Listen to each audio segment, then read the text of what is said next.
Every attunement has its paths. Gale has Haunted Gale, Shadow has Azure Flames, Twisted Puppets and Lava Serpent, and Thundercall has Blurple. Yeah, clearly some attunements get more love than others. But make sure to subscribe since only about 20% of the people watching right now are actually subscribed. And also I'm currently live on Twitch ranking your drip, so drop into my stream after this video. Now let's get straight into it. Deepwoken has a total of 11 attunement paths in total, and they all go as follows. Gale Breath has Haunted Gale and Spectre, frostdraw has Crystallization, Lightning has Surge, also known as Blurple Lightning, because they didn't want to make it purple because of what that implies in lore. Ironsing has Scrap Singer, but it also kind of has 3 mini attunement paths, those being Jailer, Impaler, and Conductor, which all slightly change the behavior of your Ironsing mantras. Flame Charm has Twisted Puppets, Azure Flames, and Lava Serpent path. So let's run through what they all do, what they're best at, and find out what the best path for every attunement is. Starting with Gale Breath, you really only have the choice between Stock and Haunted Gale Spectre path, because Haunted Gale without the Spectre path is garbage. It's pretty much a direct downgrade to both. Haunted Gale essentially does 2 things that are very important. It makes it so landing 3 perfectly casted mantras will cause a Spectre to come out of nowhere because it's a ghost and hit your opponent. The second thing it does is Mega Buff Gale Wisp, making it actually useful, as it makes it so with Gale Wisp you activate the proc for the Spectre in 2 hits rather than 3. However, if you have the Haunted Gale Spectre path talent, which most people go for anyway because it's better, it makes it so you build up spectral energy by landing mantras and dodging. The Gale Wisp also makes spectral energy build up passively, which is a huge upgrade. Now with Gale Breath, this basically means you have 3 options for paths: Haunted Gale without Spectre, Haunted Gale with Spectre, or Stock Gale Breath. The main difference is that if you don't have Stock Gale Breath, you cannot apply Suffocate. Instead, you apply Winded with the Spectre path in your apparitions, which is a bit worse. Suffocate is definitely better. Now, you have a lot more PvP versatility with the Spectre path. Suffocation is still the best status effect in the game, and not being able to use World Without Song is a big downside. Overall, I personally prefer normal Stock Gale Breath with World Without Song, but if you prefer the movement and abilities of Spectre, then you should go for it. Both are equally viable. Just don't bother with regular Haunted Gale without Spectre, because it's pretty much just a direct downgrade of both paths, and it's basically never worth using unless you think it's fun or want to make a very specific build. Next is Crystallization. For frostdraw, you have the choice between Crystallization or Chilling, which is the default. The difference between these 2 paths is probably larger than any other path in the game. Normally, you apply the Chilling effect, which looks like a blue aura around your opponent. This is used to proc a whole lot of talents like Saint J, Frozen Legs, and much more. And yes, I know Saint J technically procs with Crystallization, but it lasts less than 2 seconds, so it doesn't really do anything.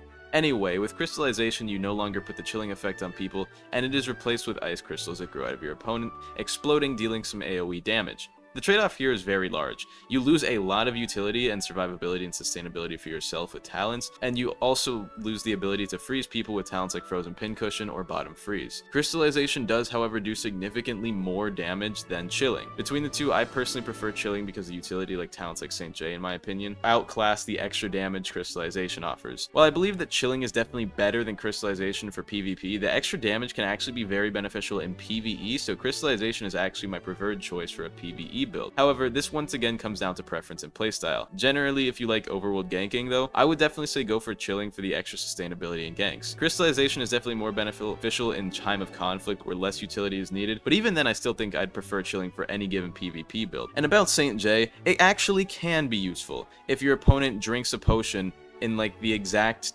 2-second window that they have before your Saint J procs.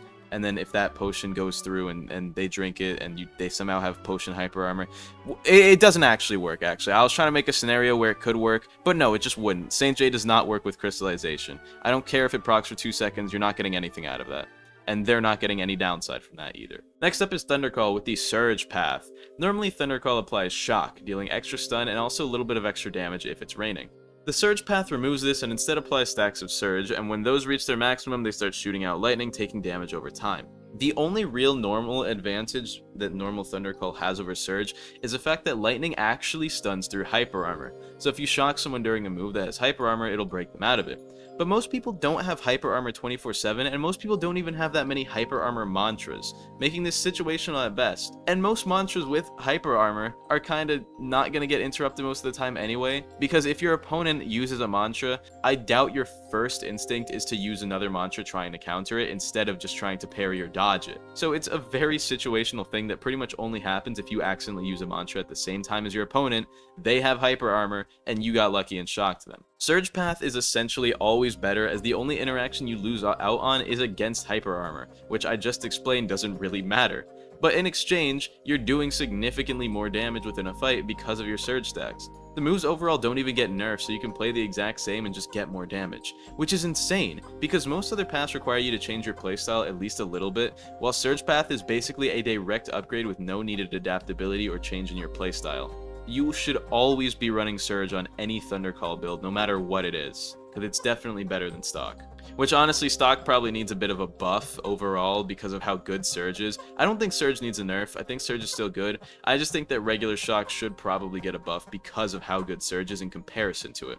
But if Surge were nerfed, it would be like useless. So I really hope they don't nerf it and instead just buff the stock Shock talents and stuff. Next up is Ironsing, and Ironsing has 4 paths. You can choose to have any of the 3 split paths along with Scrap Singer. The first path is Jailer, which makes it so hitting Ironsing mantras applies rods, which it already does, but normally if you apply 5 rods into someone, it pulls them into you. Now, they all apply rods, but Jailer makes it so after applying 5 rods or more to your opponent, they are restrained, letting you pretty much hit them for free since it can't do anything. This is also really funny because in Chime of Conflict, you can use this to stick people outside of the AoE of like the storm radius thing, and it'll just kill them. It's really funny. I'm just gonna say this now though, I'm pretty sure all of you know this, but this is the best one.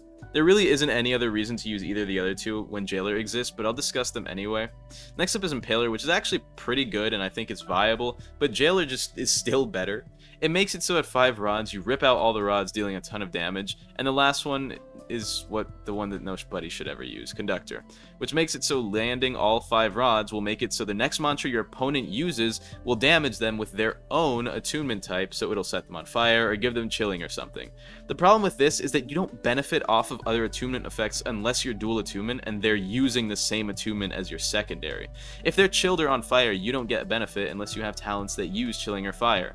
Like if you had a Flame Wisp, then maybe someone setting themselves on fire would be useful to you, because you're going to get the healing from that because it's from your Conductor. Now, if you don't have any of these attunements, then 5 rods, like, doing the Conductor stuff, isn't really that good. It really just isn't. There's no reason to ever have it, because unless you're running like a 4 or 5 attunement build, which you're not going to be able to get a lot of talents for anyway, then you're not going to be able to punish people very well because of the extra effects. Like maybe if they put chilling on themselves and you have frozen legs as a talent, that could be crazy because you just use one mantra and now they're frozen and it's basically like a Jailer, but better.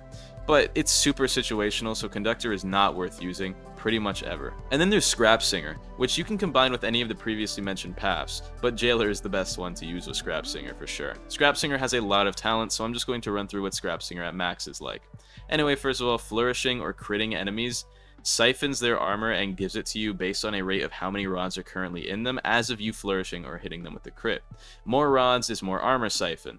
Then by consuming rods, you reduce your penetration for 14 seconds by 5% per rod, and it stacks basically infinitely. So if you somehow manage to get 500 rods on someone, then you get like infinite penetration resistance.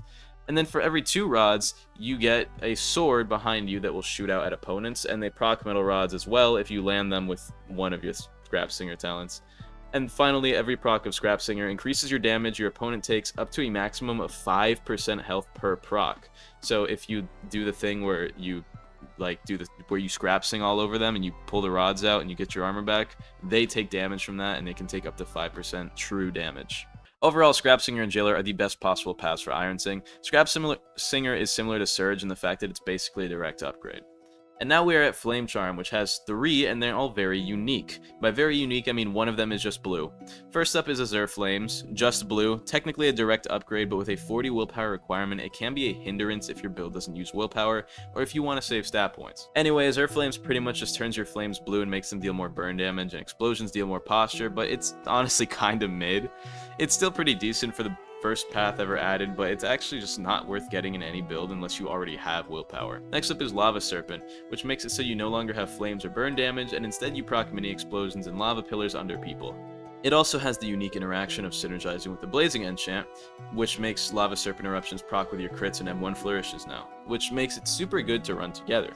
And finally, there is Twisted Puppets. Twisted Puppets is a hybrid path for Flame Charm and Shadowcast. So although Shadowcast has no pass of its own, it does have this, so it's a dual attunement thing.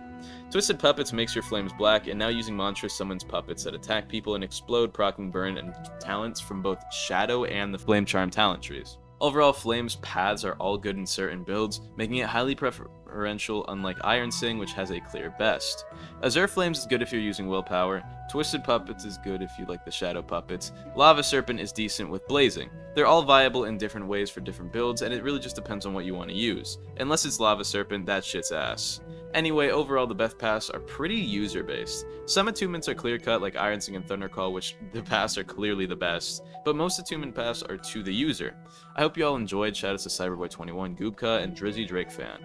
If you want a shoutout, buy a YouTube membership. I'm streaming, so come check me out. I love you all, and goodbye.